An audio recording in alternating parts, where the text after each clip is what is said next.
Assalamualaikum sahabat cerita puisi tercinta. Film kali ini direquest oleh akun Dilajek. Judulnya Lingga tahun 2014 yang dibintangi oleh Rajinikan, Anuskha Sethi, dan Sunarsi Sina. Bagi penonton lain yang sudah request film, sabar dulu ya. Oke, selamat menonton semuanya.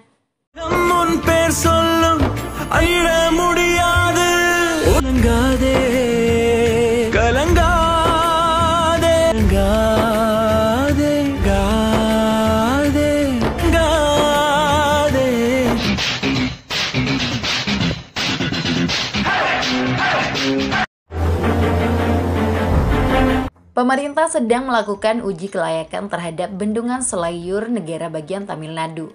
Bendungan itu sudah berumur 70 tahun. Apabila kondisinya sudah lemah atau buruk, maka akan dibangun bendungan baru. Kepala Desa Selayur Kanukara yang sudah tua datang menyaksikan proses pemeriksaan. Sosok Kanukara sangat dihormati masyarakat. Anggota parlemen setempat, Naga Busan yang ingin menikahi cucu Kanukara juga memberi hormat. Ketua tim pemeriksaan Sony melakukan tugasnya dengan penuh dedikasi. Tapi malam harinya Sony dikejar sekelompok orang. Hasil laporannya yang ada di flash disk dibuang ke kuil dekat bendungan. Rupanya Sony dikejar oleh Naga Busan dan anak buahnya. Kebetulan Kanukara sedang duduk di dinding kuil. Kanukara bisa mendengar teriakan seseorang yang sedang dibunuh. Suasana gelap membuat Kanukara tidak bisa mengenali para pembunuh. Kanukara menemukan Sony sudah sekarat. Sony tidak bisa menjelaskan banyak hal. Dia hanya berpesan kepada Kanukara agar menyelamatkan desa dengan cara membuka kuil. Setelah itu Sony mengembuskan nafas terakhir. Padahal Kanukara belum mengerti maksud perkataan Sony. Informasi yang menyebar di penduduk, petugas pemerintah dibunuh oleh rusa liar. Kanukara tidak bisa mengungkapkan fakta sebenarnya tanpa bukti. Di hadapan semua orang, Kanukara mengaku telah bermimpi bertemu Raja Linggeswaran. Dalam mimpi itu, Raja memerintahkan untuk membuka kuil yang ada di sebelah bendungan.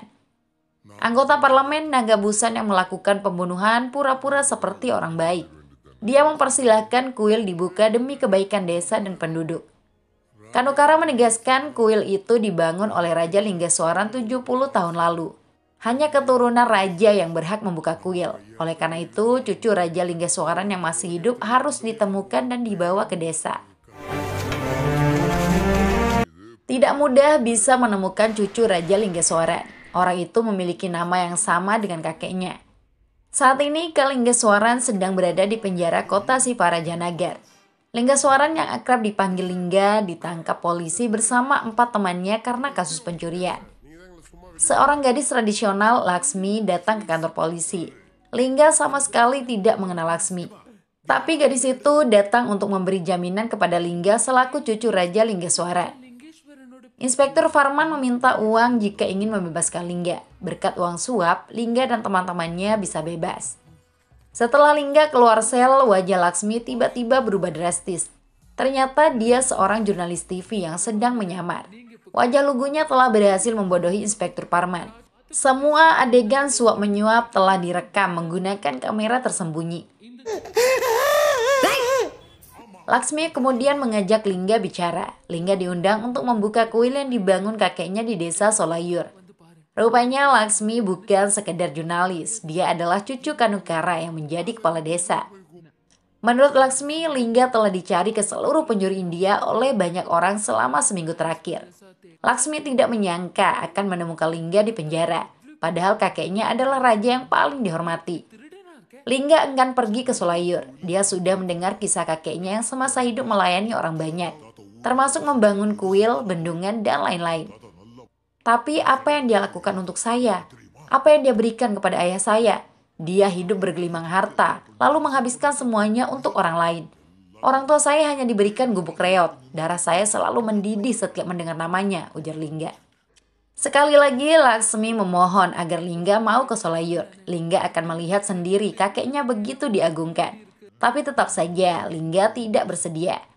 Kebencian Lingga terhadap kakeknya murni karena tidak ditinggalkan warisan. Nama besar kakeknya tidak bisa dijadikan uang. Lingga pamit pergi. Lingga please. Laksmi terus membuntuti Lingga. Termasuk saat Lingga dan teman-temannya kembali merencanakan pencurian perhiasan di hotel berbintang 5. Lingga datang ke hotel dengan menyamar sebagai pengusaha besar yang memiliki istri dan ajudan. Lingga cukup licin untuk mengelabui Laksmi. Setelah acara pameran ditutup untuk dilanjutkan besok, Lingga dan timnya mulai menjalankan tugas masing-masing. Lingga yang bersembunyi di lemari ditemukan oleh Laksmi. Mulut Laksmi disumpal agar tidak berteriak. Laksmi tidak berdaya. Dia menjadi saksi kecerdasan, kecerdikan, dan kelicikan Lingga untuk mengelabui para penjaga dan pihak hotel. Trik Lingga cukup sederhana. Mereka membuat alarm kebakaran menyala. Semua tamu hotel berhamburan keluar. Teman Lingga yang bernama Santanam mengarahkan mereka keluar lewat tempat pameran perhiasan. Lingga membawa Laksmi keluar juga. Pihak hotel syok melihat kalung sudah tidak ada. Ternyata kalung itu sudah ada di leher Laksmi. Tentu saja Laksmi jadi ketakutan. Dia terpaksa mengikuti arahan Lingga agar tidak tertangkap. Lingga membawa kalung itu ke tempat penjual gelap bernama Said. Tidak tanggung-tanggung, uang yang akan diterima Lingga sebesar 15 juta rupiah atau 150 lat. Uang sebesar itu akan diberikan besok secara tunai. Keesokan harinya, Lingga bersama 4 sahabatnya sangat bersemangat untuk menemui Said kembali. Lingga berjanji akan membagi rata uang itu. Mereka bisa pensiun dini dari profesi mencuri. Sesuatu yang tidak diduga terjadi. Mereka melihat Said ditangkap polisi. Parahnya lagi, Said telah membocorkan sumber kalung itu. Lingga dan teman-temannya juga akan ditangkap. 2 orang teman Lingga langsung pergi untuk bersembunyi mengamankan diri. Lingga memutar-mutar rambutnya memikirkan solusi. Setelah berpikir mendalam, Lingga mengajak 2 sahabat setianya, Santanam dan Kotandam, pergi menemui Laksmi. Lingga mengaku setuju untuk pergi bersama Laksmi ke desa Selayur. Ternyata Laksmi sudah mengetahui situasi Lingga yang sedang butuh tempat persembunyian. Bahkan Laksmi sendiri yang membuat Said tertangkap. Rencana Laksmi berjalan lancar untuk membawa pewaris Raja Linggaswaran ke desa. Lingga dibuat tidak berdaya. Daripada ditangkap polisi, Lingga dan kedua temannya pergi bersama Laksmi.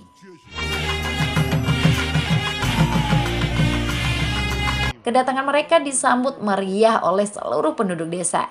Lingga cukup kaget melihat dirinya begitu dihormati sebagai cucu Raja Linggaswaran. Kepala desa Selayur Kanukara sangat terharu melihat Lingga. Wajah Lingga sama persis dengan kakeknya Raja Linggaswaran. Bahkan tawa mereka pun sama. Lingga bersama kedua temannya tinggal di rumah Kanukara yang juga kakek Laksmi. Acara pembukaan kuil direncanakan pada bulan purnama. Kanukara mengajak Lingga bicara 4 mata. Lingga diberitahu ada batu zamrud di dalam kuil yang nilainya sangat berharga. Otak jahat Lingga langsung berputar. Malam harinya, dia mengajak teman-temannya untuk mencuri batu zamrud. Dengan uang banyak, mereka bisa hidup mewah di kota lain atau luar negeri. Lingga pergi ke kuil dan masuk dengan melompat dinding. Tanpa disadari, tindakan Lingga dan teman-temannya dilihat oleh petugas keamanan yang berjaga. Para petugas membunyikan suara sirine. Lingga dan teman-temannya yang sudah berdiri di depan batu zamrud jadi panik. Ditambah lagi masyarakat berbondong-bondong datang ke kuil. Termasuk kepala desa Kanukara, Laksmi, dan anggota parlemen Nagabusan. Lingga harus berpikir cepat untuk menyelamatkan diri. Kuil itu dikepung sehingga orang yang ada di dalam tidak bisa melarikan diri. Petugas keamanan menyebut orang yang masuk kuil lewat dinding adalah pewaris Raja Linggaswaran dan 2 anteknya. Laksmi mengernyitkan kening menyadari rencana jahat Lingga. Hal yang dikhawatirkan semua penduduk, batu zamrud di dalam kuil akan dicuri. Kanukara jadi marah mendengar pewaris raja dicurigai. Pintu kuil pun dibuka untuk mengetahui apa yang sebenarnya terjadi. Lingga memang cerdas. Dia bersama kedua temannya pura-pura sedang melakukan persembahan. Situasi jadi terkendali. Nagabusan menanyakan alasan Lingga masuk kuil dengan melompat dinding. Padahal jika ingin membuka kuil, acara megah akan disiapkan. Kanukara meminta semua orang berhenti menyalahkan atau mempermasalahkan apapun yang dilakukan Lingga. Karakter Lingga persis seperti kakeknya yang sulit ditebak. Kanukara kemudian menceritakan kisah Raja Linggaswaran yang begitu agung. Cerita dimulai tahun 1939 pada masa India masih dijajah Inggris. Sekelompok pejuang kemerdekaan menyerang rombongan kolektor pemerintah Inggris. Para penyerang sangat terlatih. Semua petugas keamanan dilumpuhkan. Cukup mudah bagi mereka sampai ke pejabat kolektor distrik Madurai. Rupanya kolektor itu orang India asli. Dialah Linggeswaran yang wajahnya persis dengan sang cucu. Linggeswaran terlihat sangat hebat dalam bertarung. Dia melumat habis para penyerang. Let's begin.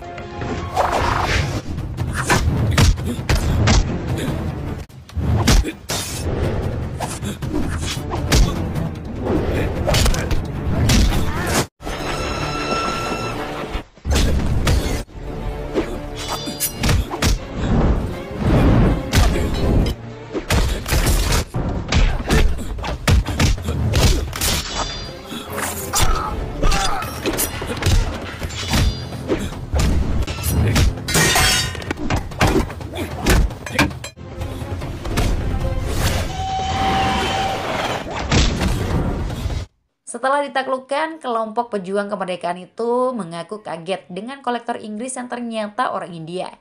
Padahal mereka berencana menculik kolektor untuk membebaskan pejuang kemerdekaan yang telah ditangkap pihak Inggris. Linggeswaran menganggap upaya mereka akan sia-sia. Mereka disarankan bergabung dengan kelompok pejuang kemerdekaan sebenarnya.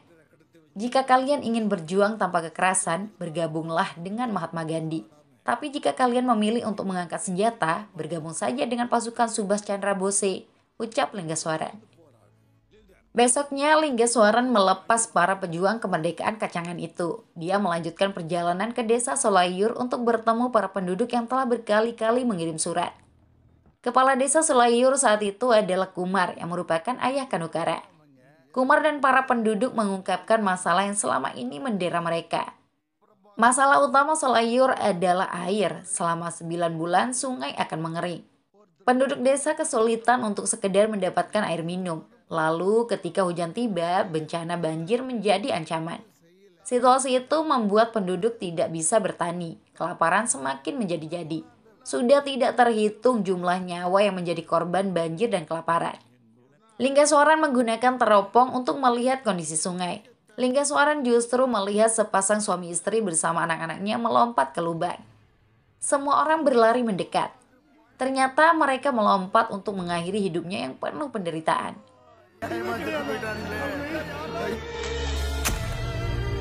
Insiden itu membuat Linggeswaran shock. Linggeswaran berjanji tidak akan membiarkan kelaparan merenggut nyawa penduduk lagi. Kata-kata Linggeswaran bukan sekadar janji biasa dari seorang pejabat. Linggeswaran sampai tidak mau makan memikirkan nasib rakyat.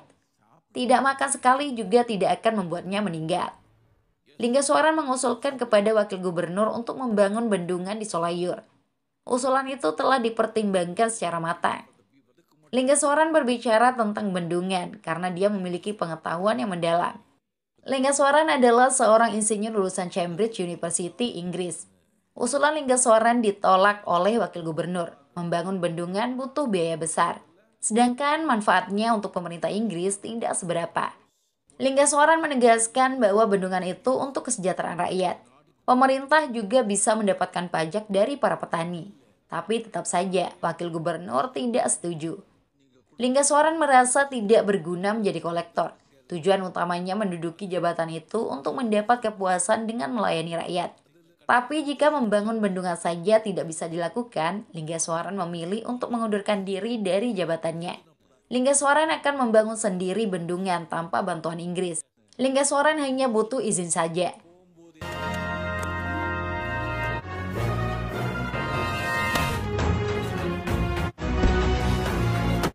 Beberapa hari kemudian, banyak pejabat tinggi pemerintah Inggris diundang untuk merayakan ulang tahun Maharaja Kodiur. Bahkan gubernur Inggris meluangkan waktu untuk hadir secara langsung. Istana Raja Kodiur sangat besar dan megah. Pejabat kolektor distrik Coimbatore, Lawrence Hunter dan istrinya dibuat kagum. Maharaja is coming.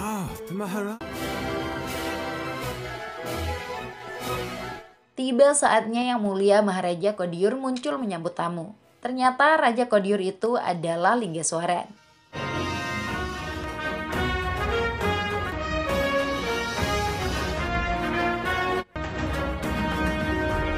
Beberapa pejabat Inggris baru mengetahui jika mantan kolektor Madurai adalah Maharaja Kodiur. Linggeswaran benar-benar tidak bisa ditebak. Statusnya tanpa jabatan jauh lebih terhormat dibandingkan seorang kolektor.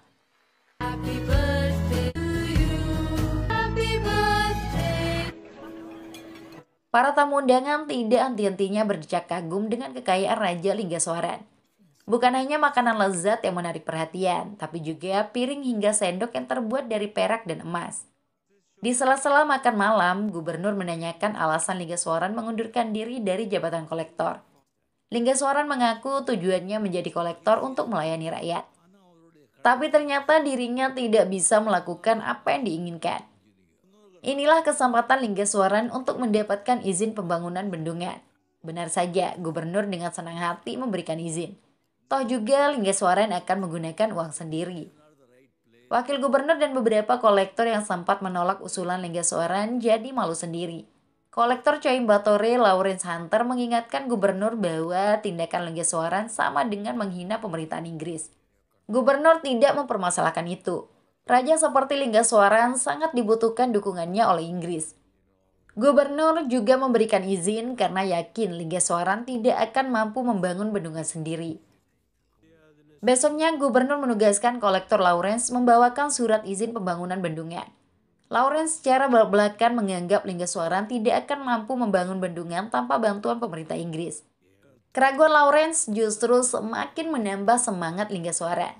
Bagi Linggaswaran yang dia butuhkan hanya dukungan rakyat. Soal SDM maupun biaya dia bisa atasi.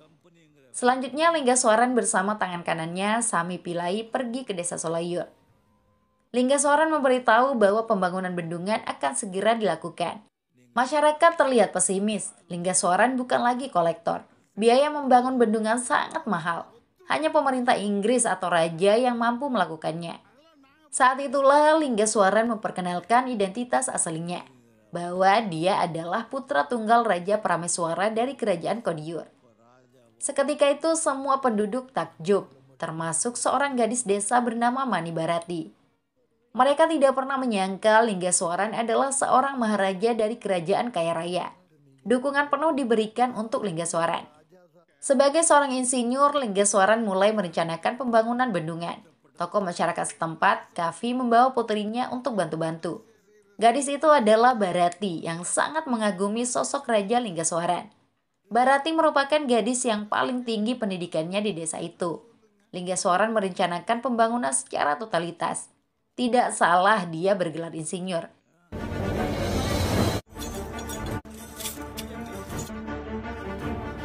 Bharati dengan penuh semangat membantu seperti menyiapkan kopi. Pengkhianat selalu ada dalam setiap zaman. Salah seorang tokoh masyarakat, Samandam, bekerja untuk kolektor Lawrence demi mendapatkan uang.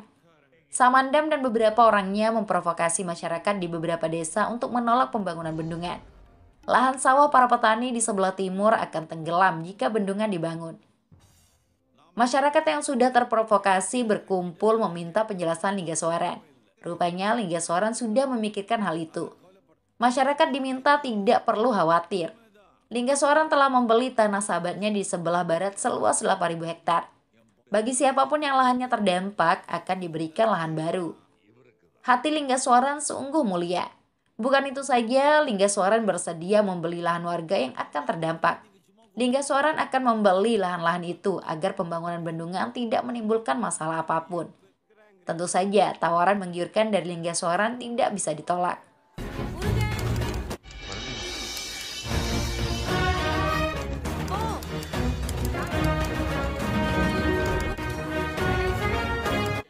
Akhirnya, proyek pembangunan bendungan dimulai dengan peletakan batu pertama. Linggaswaran menggunakan harta dan kuasanya untuk mendatangkan semua kebutuhan. Masyarakat berbondong-bondong membantu. Enaknya tenaga mereka tidak digunakan secara gratis. Linggaswaran sudah menganggarkan untuk membayar semua pekerja. Suatu hari, salah seorang pekerja terjatuh dari ketinggian. Pihak medis bergerak cepat memberikan penanganan. Saat itulah Linggaswaran berjanji akan membangun kuil agar tidak ada lagi kecelakaan kerja. Orang yang mengalami kecelakaan sudah pulih dan ingin langsung bekerja kembali. Itulah bukti semangat membara yang dimiliki para penduduk. Jumlah pekerja yang membantu juga semakin banyak.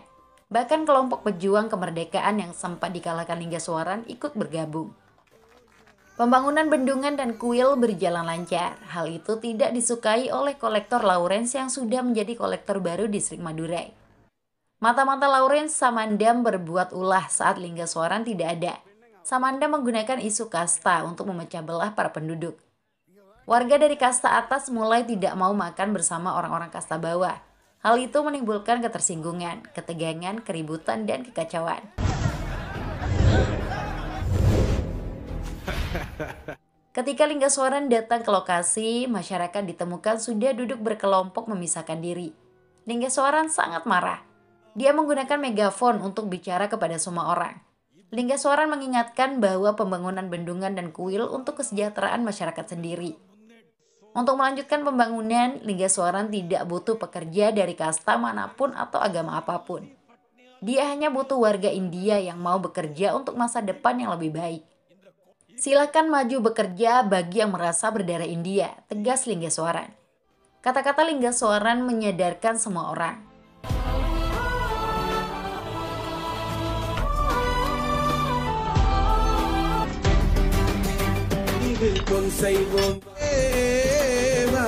Masyarakat mulai bergerak melanjutkan pembangunan. Mereka bahu-membahu tanpa perbedaan lagi. Jembatan dan kuil pun bisa selesai dibangun.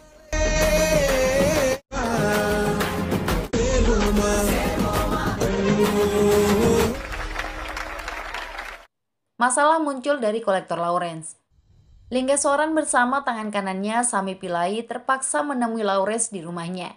Lawrence diminta mengembalikan semua jenis peralatan di bendungan yang telah disita. Mengingat musim hujan akan segera tiba, desa bisa hanyut jika tidak diantisipasi. Linggaswaran juga meminta tanah penduduk yang telah disita pemerintah harus dikembalikan. Tanah itu telah dibeli secara sah oleh Linggaswaran sebelum dibagikan kepada penduduk. Lawrence menegaskan tanah itu sudah menjadi milik pemerintah Inggris. Apabila Linggaswaran ingin kembali memberikannya kepada penduduk, maka harus dibayar. Linggaswaran tidak ingin masalah itu berlarut.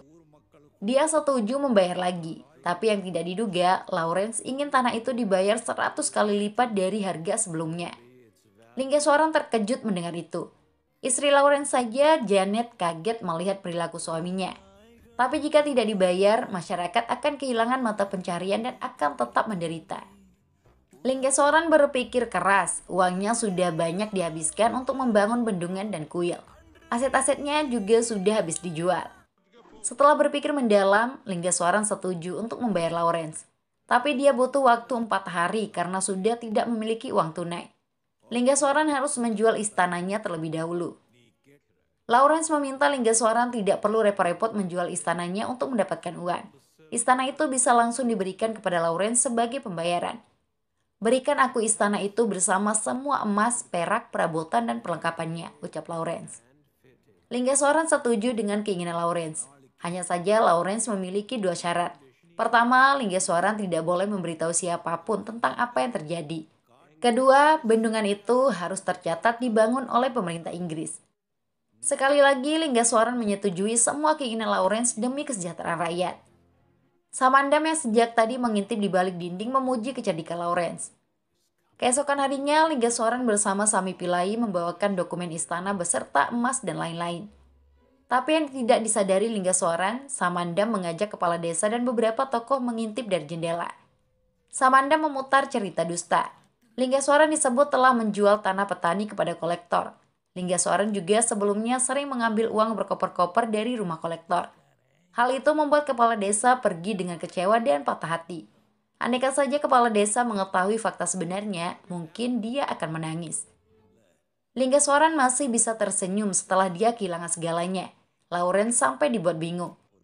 Begitulah hebatnya sosok Raja Linggaswaran. Dia akan bahagia jika rakyat memiliki masa depan cerah. Linggaswaran mendapat kepuasan bisa membantu rakyat. Setelah semua masalah beres, Linggaswaran mengadakan acara pembukaan kuil terlebih dahulu. Putra kepala desa yang masih kecil, Karunakara, kagum dengan batu kuil yang berwarna hijau. Linggaswaran menjelaskan bahwa benda itu dibuat dari zamrud. Linggaswaran menanyakan keberadaan sebagian besar penduduk yang belum datang ke kuil. Linggaswaran tidak tahu telah ditipu. Para penduduk sedang dibuat pusing dengan surat pemberitahuan dari pemerintah untuk mengembalikan tanah. Penduduk jadi semakin yakin bahwa tanah mereka telah dijual oleh Linggaswaran kepada kolektor. Untuk menyalakan lampu kuil, Linggaswaran meminta Bharati yang melakukannya. Bharati sangat bersemangat.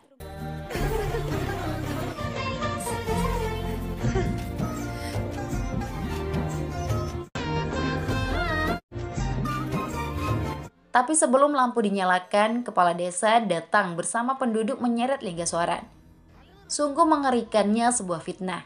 Linggaswaran diusir pergi dari desa Solayur. Linggaswaran dituduh telah menipu para penduduk untuk mendapatkan banyak uang dari kolektor. Sebagian penduduk tidak percaya Linggaswaran menipu mereka. Sami Pillai selaku tangan kanan Linggaswaran juga tidak terima tuannya difitnah dan dipermalukan. Tapi Linggaswaran meminta Sami Pillai untuk diam. Mata-mata kolektor Samandam semakin memprovokasi penduduk. Dia menanyakan apakah bendungan itu dibangun oleh Linggaswaran atau pemerintah Inggris. Pertanyaan Samandam cukup cerdik. Linggaswaran menyebut bendungan itu dibangun oleh pemerintah Inggris. Jawaban itu sesuai dengan janji yang telah diikrarkan kepada kolektor Lawrence. Betapa besarnya hati Linggaswaran. Dia masih memikirkan nasib penduduk yang telah mendapat surat pemberitahuan untuk mengembalikan tanah. Linggaswaran berjanji akan memperbaiki semuanya. Kepala desa tidak mau memberikan kesempatan. Linggaswaran dilarang masuk desa lagi. Perlakuan buruk masyarakat membuat Linggaswaran tersenyum getir. Dia tidak pernah menyangka begitu mudahnya masyarakat diperdayai pihak luar. Padahal masyarakat sudah mengenalnya secara dekat. Kepala desa kembali meminta Linggaswaran segera pergi. Jika tidak, bendungan dan kuil akan dihancurkan. Kuil juga harus ditutup. Dada Linggaswaran sesak mendengarnya. Ingin sekali rasanya dia menangis diperlakukan seperti itu. Langit saja sampai menangis melihat Linggaswaran diusir. Daripada bendungan dihancurkan, Linggaswaran memilih pergi. Sami Pillai dengan setia mendampingi. Linggaswaran pergi dengan senyuman getir. Wajahnya menunjukkan kepedihan teramat dalam. Hujan yang membasahi bumi semakin menyayat hati.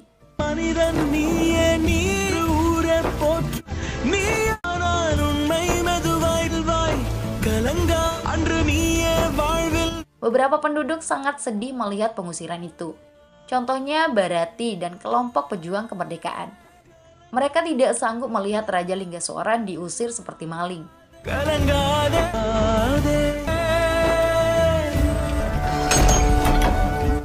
Linggaswaran dan Sami Pillai meninggalkan desa Solayur dengan naik kereta api. Bharati berlari menyusul Linggaswaran. Bharati menangis atas perlakuan penduduk desanya kepada pahlawan mereka. Jika kau menyukaiku, bawa aku bersamamu atau turunkan aku di desa lain. Aku tidak mau lagi tinggal di desa. Mereka semua tidak memiliki hati, ucap Bharati. Ayah Bharati, Kavi bersama yang lain ikut menyusul untuk sekedar melambaikan tangan tanda perpisahan.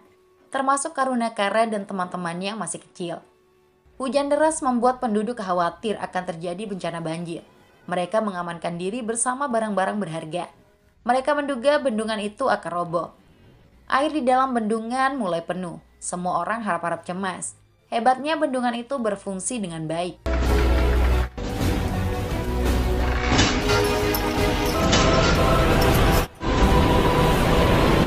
Bencana banjir yang selama ini menghantui tidak terjadi lagi. Para penduduk bersorak dan bersukacita.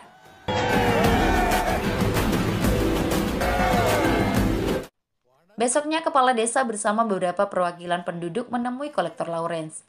Mereka memohon agar tanah yang sudah disita dikembalikan kepada penduduk. Mereka juga meminta air bendungan dibuka untuk irigasi. Lawrence akan mengabulkan semua permintaan para penduduk. Syaratnya penduduk harus membuat acara peresmian bendungan dan mengundang kolektor untuk pemotongan pita. Sebuah prasasti juga harus dibuat yang menyatakan bendungan tersebut dibangun oleh pemerintah Inggris. Istri Lawrence, Janet, muncul memotong ucapan suaminya. Janet merasa jijik memiliki suami seperti Lawrence. Setelah istana raja dirampas secara licik, pujian juga ingin diambil. Suami dan istri itu jadi bertengkar. Janet menyalahkan para penduduk yang begitu bodohnya bisa dipercayai. Janet menceritakan fakta sebenarnya. Menurut Janet, Raja Linggaswaran telah rela menyerahkan istana demi mendapatkan kembali tanah penduduk. Janet berhasil menyelamatkan dokumen kesepakatan yang sempat ingin dibakar oleh ajudan suaminya. Kepala desa dan yang lain terkejut melihat dokumen yang ditunjukkan Janet. Raja itu telah menyelamatkan kalian, berhenti datang ke sini lagi, ujar Janet. Kemarahan Janet karena muak dengan keserakahan suaminya. Janet ingin pulang ke Inggris membawa anaknya. Lawrence memohon-mohon agar tidak ditinggalkan. Lawrence tidak bisa hidup tanpa Janet dan putri mereka. Janet bersedia memberikan kesempatan kedua asal Lawrence memperbaiki kesalahannya. Lawrence pun bertaubat. Dia meresmikan bendungan yang dibuat oleh Raja Linggeswaran. Lawrence memberikan penghormatan khusus kepada prasasti Raja Linggeswaran. I am sorry for what I have done. Para penduduk sangat marah kepada Samandam yang telah menjadi pengkhianat. Samandam tidak mau dibunuh oleh penduduk. Dia memilih mengakhiri hidupnya dengan terjun ke bendungan. Kini para penduduk diliputi rasa penyesalan, terutama kepala desa yang telah melakukan kesalahan besar. Mereka harus meminta maaf dan bersujud memohon pengampunan. Kepala desa bersama Ayah Barati dan yang lain pergi mencari Raja Linggeswaran ke istananya. Tapi para pekerja istana tidak tahu keberadaan raja mereka. Terakhir, raja menyebut dirinya akan tinggal di desa Solayur. Para penduduk Solayur sudah dianggap keluarga. Kepala desa pergi ke beberapa istana lain milik Raja Linggeswaran. Tapi ternyata sudah dijual untuk membiayai pembangunan bendungan. Mereka benar-benar tidak bisa menemukan jejak Linggeswaran. Setelah sekian lama, mereka beristirahat dan akan melanjutkan pencarian besok pagi. Tapi putra kepala desa, Karunakara, sangat kelaparan. Begitu pula dengan rombongan. Kepala desa bingung harus kemana mencari makanan di tengah malam. Berkat informasi dari warga setempat, mereka pergi ke sebuah rumah yang selalu memiliki makanan. Penghuni rumah mempersilahkan mereka masuk. Makanan pembuka disajikan terlebih dahulu. Ayah Barati, Kavi, sangat mengenal rasa makanan itu. Kavi baru menyadari orang yang melayani mereka adalah Barati dan Sami Pillai. "Selamat datang ayah, makan saja dulu, nanti kita bicara," ujar Barati. Kavi menangis melihat putrinya tinggal di gubuk reot. Kepala desa menanyakan keberadaan Raja Linggeswaran. Sami Pillai menyebut raja sedang ada di halaman belakang. Kepala desa bersama Kavi dan rombongan langsung bergegas menemui Raja Linggeswaran. Betapa terkejutnya mereka, raja ditemukan sedang memasak menyalakan api.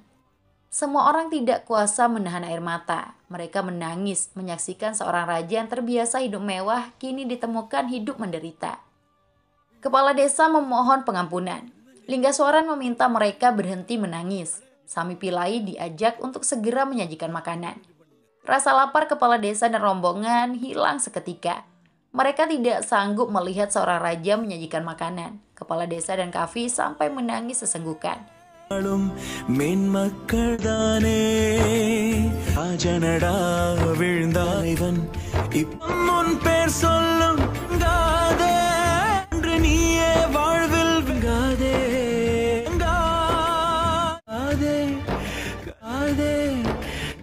Setelah makan malam selesai, Linggeswaran menanyakan kabar bendungan dan penduduk desa.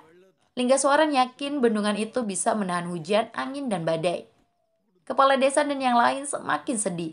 Linggeswaran masih saja memikirkan nasib mereka, sementara nasib Linggeswaran sendiri menyedihkan. Linggeswaran mengaku menjalani hidup bahagia bersama istrinya Barati dan pelayan setia Sami Pillai. Mereka juga memiliki sapi yang selalu memberikan susu segar. Kepala desa ingin melihat Linggeswaran kembali seperti dulu yang hidup mewah dan berkecukupan. Mereka akan mengembalikan tanah yang telah diberikan. Tapi Linggeswaran tidak bersedia. Dia sudah memiliki hidup yang bahagia. Kavi meminta menantunya itu datang ke desa sekedar untuk membuka kuil. Sekali lagi Linggeswaran menolak. Sesuatu yang telah rusak tidak bisa diperbaiki lagi. Kepala desa pun bersumpah akan tetap menutup kuil sampai Raja Linggeswaran datang ke desa.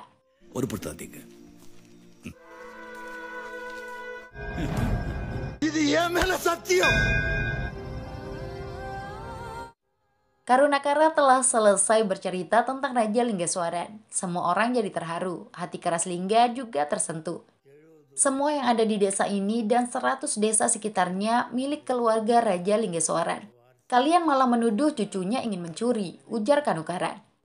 Lingga hanya diam tidak tahu harus berkata apa. Dia dan teman-temannya memilih untuk meninggalkan desa Solayur.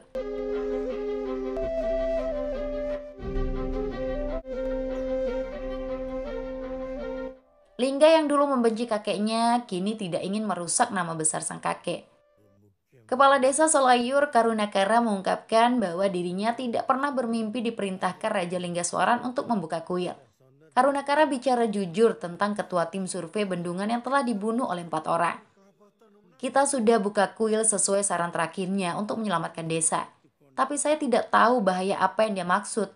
Dulu kakekmu menyelamatkan desa, sekarang kaulah harapan untuk melindungi desa ini, ucap Karunakara. Lingga berpikir keras tentang kuil yang dibuka dan keselamatan desa. Dia jadi teringat sempat menemukan kalung di dalam kuil saat berusaha membuat persembahan. Mata kalung itu sebenarnya flash disk. Sementara Nagabusan sedang sibuk bersama ketua tim pemeriksaan bendungan yang baru, Jaya Prakas. Nagabusan mengingatkan Prakas untuk patuh agar tidak bernasib sama seperti petugas sebelumnya. Survei akan dilakukan besok. Prakas diminta menaruh bom yang sudah disiapkan di tembok bendungan. Dengan begitu, bendungan itu bisa dilaporkan sudah lemah. Nagabusan kemudian mengajak Laksmi bertemu. Laksmi bersedia naik mobil menemani Nagabusan. Tapi Laksmi meminta Nagabusan bicara dengan kakeknya jika menyangkut urusan pernikahan. Keesokan harinya, tim pemeriksaan datang ke bendungan. Lingga menghadang mobil Prakas. Pemeriksaan tidak dibutuhkan lagi karena sudah selesai dilakukan bulan lalu. Prakas menyebut ketua tim sebelumnya telah meninggal tanpa menyerahkan laporan hasil pemeriksaan. Andai laporan sudah diserahkan, maka pemeriksaan susulan tidak dibutuhkan. Lingga menyebut tim sebelumnya sudah membuat laporan lengkap. Laporan itu telah diamankan di dalam kuil sebelum dibunuh. Lingga memberikan flash disk yang ditemukan di kuil. Nagabusan kaget mengetahui Lingga memiliki laporan itu. Apalagi isinya benar-benar valid. Nagabusan lebih kaget lagi saat Lingga mengetahui tujuan kedatangan tim pemeriksaan untuk memasang bom di dinding bendungan. Ternyata Laksmi sempat bersedia masuk mobil Nagabusan agar bisa menaruh kamera tersembunyi. Hasil rekaman itu diputar menggunakan layar agar bisa dilihat semua orang. Dalam video, Nagabusan terlihat teleponan dengan seseorang. Nagabusan memastikan bendungan akan dinyatakan rusak. Setelah itu, proyek bendungan baru bisa dimulai dengan anggaran mencapai 400 miliar dolar. Nagabusan mendapat banyak komisi dari proyek baru itu. Para penduduk sangat marah kepada Nagabusan. Untuk bisa melarikan diri, Nagabusan menyandra Laksmi dan membawanya pergi.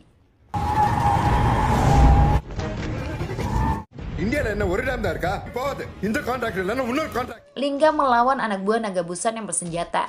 Cukup mudah bagi Lingga menaklukkan lawan-lawannya.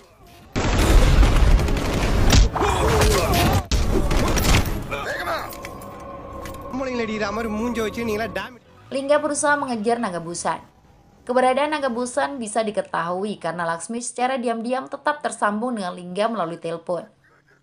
Nagabusan sedang menghadapi hari yang apes. Kebusukannya telah terbongkar. Dia dipecat dari partai dan anggota parlemen. Nagabusan jadi sangat marah. Dia ingin balas dendam dengan menghancurkan Lingga dan juga bendungan. Setelah itu barulah akan melarikan diri. Nagabusan membawa Laksmi menggunakan balon udara. Bom juga dibawa untuk menghancurkan bendungan. Lingga berusaha mengejar dengan motor hingga ke atas bukit dekat bendungan. Saat itulah Lingga melompat ke balon udara.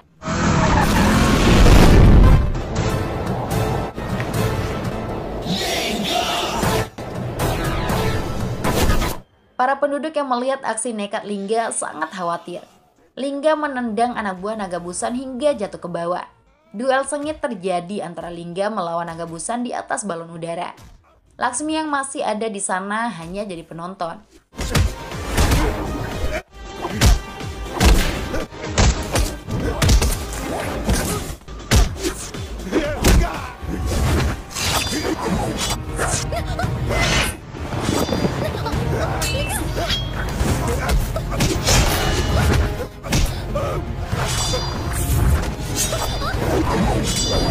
Setelah pertarungan panjang, Lingga berhasil meninju Nagabusan hingga terjatuh ke bawah.